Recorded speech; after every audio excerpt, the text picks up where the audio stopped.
Assalamualaikum warahmatullahi wabarakatuh. Saya Husnul Kamila, mahasiswa aktif Institut Setiami Kota Bekasi. Pada kesempatan kali ini, saya ingin mempresentasikan materi tentang polling guna memenuhi nilai tugas akhir dari Pak Heru Sudinta selaku dosen mata kuliah riset PR dan analisis media. Nah, teman-teman pasti nggak asing kan sama kata polling.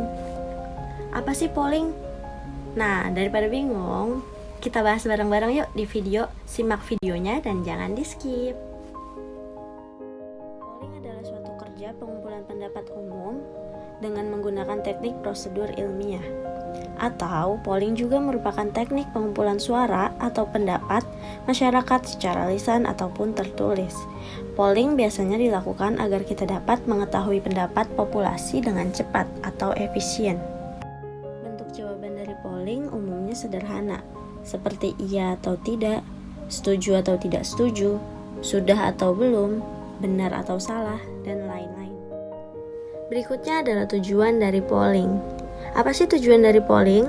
Tujuan dari polling adalah untuk mengukur preferensi atau intensitas sikap masyarakat dan tidak berpretensi untuk mengetahui lebih dalam penjelasan atas pilihan-pilihan yang dibuat. Polling juga berfungsi sebagai pemeriksaan instan pada fluktuasi pendapat audiens. Dengan menggunakan polling, kita jadi bisa mengetahui apa pendapat responden tentang suatu topik. Selanjutnya yang kita bahas adalah karakteristik polling. Karakteristik polling ada 3. Yang pertama, memakai sampel untuk menggambarkan sikap atau pendapat populasi. Yang kedua, digunakan untuk menggunakan sikap atau perilaku. Dan yang ketiga, menggambarkan secara sistematis fakta atau karakteristik secara akurat. Berikutnya yaitu tahap-tahap membuat polling. Yang pertama, mengidentifikasi tujuan polling. Rumuskan dengan tepat tujuan polling yang akan dibuat. Rumusan tujuan ini digunakan untuk langkah berikutnya, yakni target populasi, tipe informasi, dan metode wawancara yang dipakai. Tujuan polling harus dirumuskan sebelum polling dijalankan. Yang kedua yaitu populasi polling. Populasi polling ditentukan oleh topik dan tujuan polling yang akan dibuat. Yang ketiga, menentukan teknik penarikan sampel.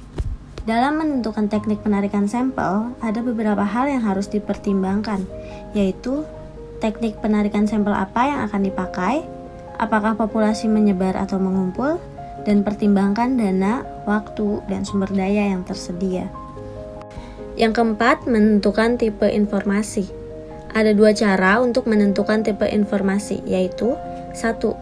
Dalam polling, cara untuk mengetahui pendapat atau perilaku adalah dengan bertanya, bukan dari observasi. Yang kedua, melalui daftar pertanyaan atau kuesioner. Fungsi dari kuesioner itu sendiri yaitu 1. Sebagai alat di mana data itu diperoleh.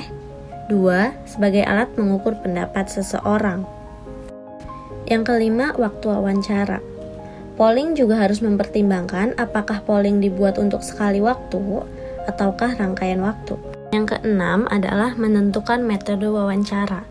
Metode wawancara ditentukan sebelum polling dijalankan. Apakah memakai metode wawancara secara langsung, lewat surat, atau wawancara lewat telepon.